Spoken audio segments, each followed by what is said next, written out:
जो लोग खैनी खाते हैं कीर्तन में अपना खैनी भी बना लेंगे। बाबा तुलसीदास जी लिखे हैं, राम नाम सुंदर कर तारी, तो संशय विहंग उड़ावन भारी। तो कीर्तन में ताली का बहुत महत्व होता है। देखिए, घर में नाली का, घर में नाली का, भोजन में थाली का, और ससुराल में हमको पता था आप लोग गलत नेटवर्क पकड़ेंगे। साली का नहीं, ससुराल में गाली का महत्व है।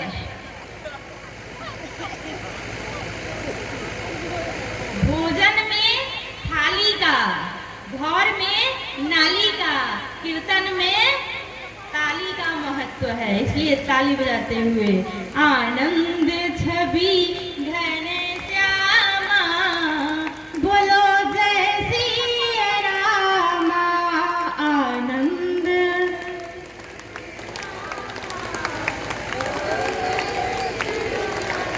जय सिया रामा, बोलो जय सिया रामा।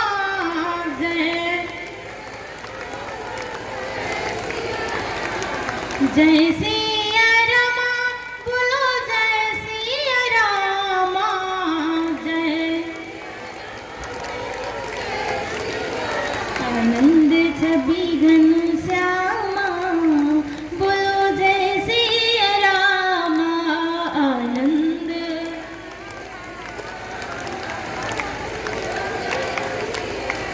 सरजू के तीरे अयोध्या नगरी, सरजू बहुत सुंदर। सरजू के तीरे अयोध्या नगरी, सरजू नगरी अयोध्या, अयोध्या नगरी, नगरी सरजू के तीरे अयोध्या नगरी, सरजू प्रगटे प्रगटे जहाँ सुख धामा, बोलो जय सिया रामा। प्रगटे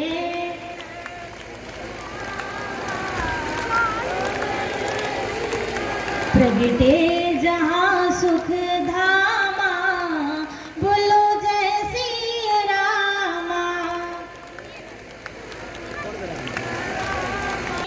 राम सुंदर जोड़ी, ओ सुंदर जोड़ी, सुंदर राम लखन की सुंदर जोड़ी। चवर चवर डुलावे हनुमाना, बोलो जय सिया रामा। चवर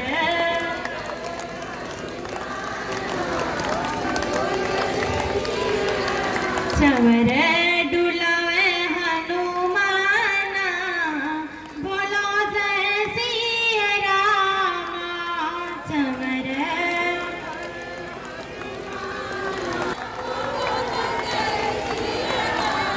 जय सिया रामा, बोलो जय सिया रामा। जय आनंद छवि घन श्यामा, बोलो जय सिया राम। बताइए आप लोग, धीरे बोलने के लिए बोली हूँ तो इतना जोर से क्यों बोल रहे हैं? जब जोर से बोलने के लिए कह रही हूँ तो आप लोग ऐसे बोल रहे हैं जैसे लग रहा है कि हॉस्पिटल से निकाल के आए हैं। जब धीरा बोलने के लिए बोल रही हूँ तो इतना तेज आप लोग बोल रहे हैं कि पूरा ये समियाना ही गूंज उठा है। एक बार फिर से बोलिए शंकर भगवान की, श्री चौहान पट्टी धाम की। आप कहेंगे कि ये बांपटी ग्राम है और मंदाकिनी जी धाम कह रही हैं। तो आपको पता है जब तक ये कथा आपके गांव में चलेगी, जब तक ये कथा रूपी गंगा आपके गांव में बह रही है, तब तक आपका गांव गांव नहीं धाम है, तीर्थ बना हुआ है। और जिस दिन यज्ञ भगवान की पूर्णाहुति हो जाएगी, फिर से आपका गांव गांव हो जाएगा, धाम नहीं रहेगा। इसलिए आइए बहुत प्रेम के साथ आप लोग भगवत नाम संकीर्तन किए। अब शांति का दान देते हुए कथा श्रवण करना है, अशांति नहीं, क्योंकि कथा में भी जरा सी अशांति हुई तो अर्थ का अनर्थ लग जाता है। इसलिए शांति का दान देते हुए आप लोग कथा को श्रवण करेंगे। और ये बात बताइए, बातें समझ में आ रही है ना? क्या माता जी आप लोग बताइए, समझ रहे हैं लोग ना? हाँ, वैसे सिंगल कथा आज कम ही लोग समझ रहे हैं।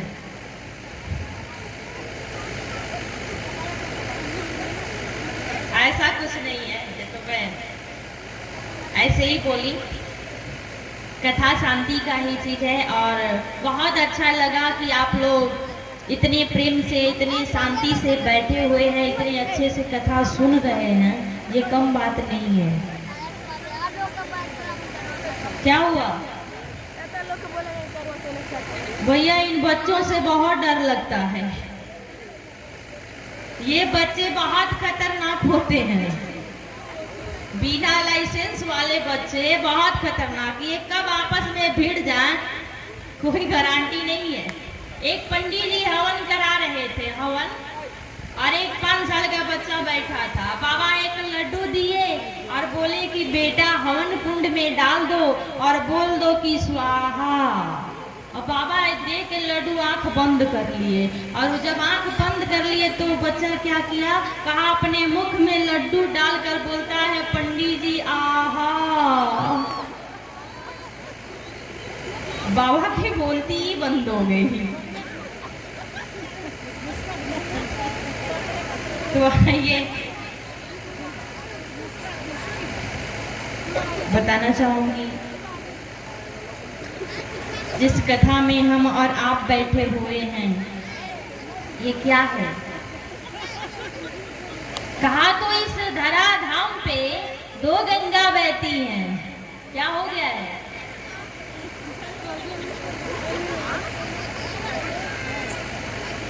आप लोग आगे बैठी हैं थोड़ा।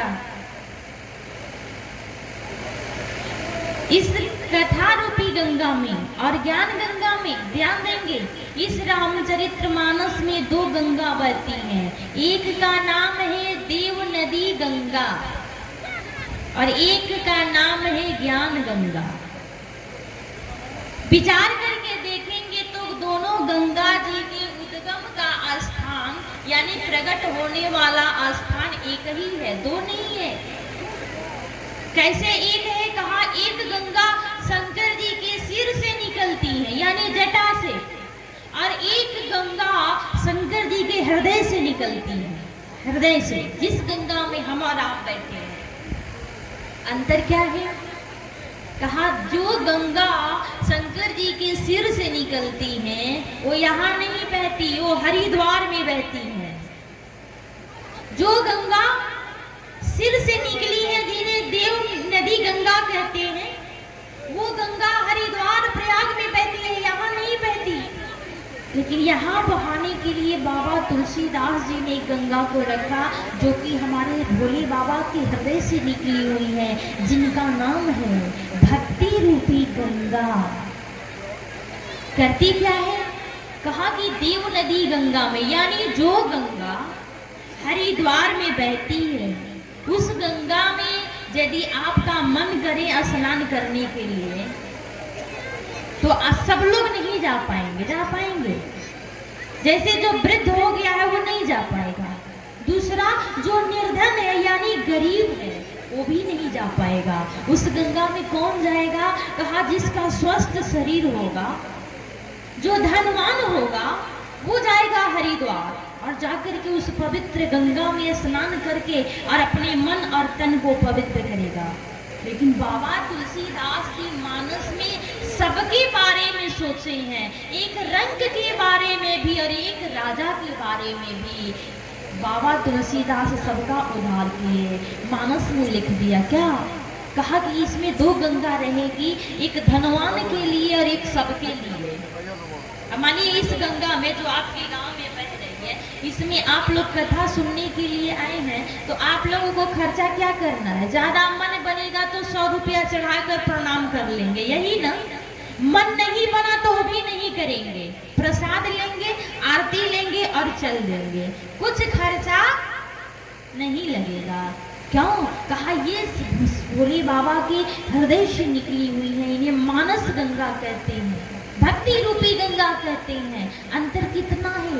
कहा उस देव नदी गंगा में सिर्फ आपको एक रस मिलेगा, एक रस। वो क्या है? चारों तरफ देखिएगा तो इस तट से लेकर के और उस तट तक खाली पानी ही पानी दिखाई देगा। लेकिन इस गंगा में संतों की वाणी दिखाई देती है और पानी से ज्यादा महत्व संतों की वाणी की दी गई है। ध्यान देंगे, कवि कहता है कि वहां और यहाँ दोनों में अंतर कितना है? कहा कि यहाँ 9 रस है, रस एक वहां। यहाँ कितने रस हैं? कहा 9। कहा कि यहाँ 9 रस है, रस एक वहां। वहां पानी है, संतों की वाणी नहीं। तन का मल तो धुलता है वहां, मन का मल तो धुलता है यही। वहां गिरता है वो मर जाता और यहाँ डूबता है वो तर जाता। इतना अंतर है। पानी स्नान करते करते और हरिद्वार वाली गंगा में पैर फिसल गया तो राम नाम सत्य हो जाएगा कि नहीं? हाँ, 1000 में से कोई एक बच सकता है, सबकी गारंटी नहीं है। वहां से पैर फिसलेगा और धरा बह रही है, उसमें यदि हम जाएंगे तो कोई बच पाएगा नहीं ना। पर इस गंगा में यदि पैर फिसल गई, यदि इसमें आप गिर गए तो आपका उद्धार हो जाएगा, आप तर जाइएगा। इस गंगा में और उस गंगा में, उस गंगा में स्नान करने के लिए जाइएगा, आपके तन में जितने मैल हैं सब धुल जाएंगे, सब। लेकिन यदि आपका तन साफ हो और मन मैला हो तो उस मन के मैल को धोने के लिए बाबा तुलसी ने कहा कि इस गंगा को रखते हैं कि रची महेश निज मानस राखा, अपाई सुषमया शिवासन भाखा। बोले बाबा बहुत दिन पहले से रच करके और इस गंगा को अपने हृदय, अपने मानस में रखे थे। समय पा करके पार्वती जी के द्वारा इस कथा को इस धरातल पे प्रकट किया, क्योंकि ये पार्वती जी का ही बुद्धि है, सद्बुद्धि है कि माता पार्वती को ही सुनाने के लिए एक कथा हमारे भोले बाबा इस धरातल पर इस कथा को लाए। एक बात और बता दे,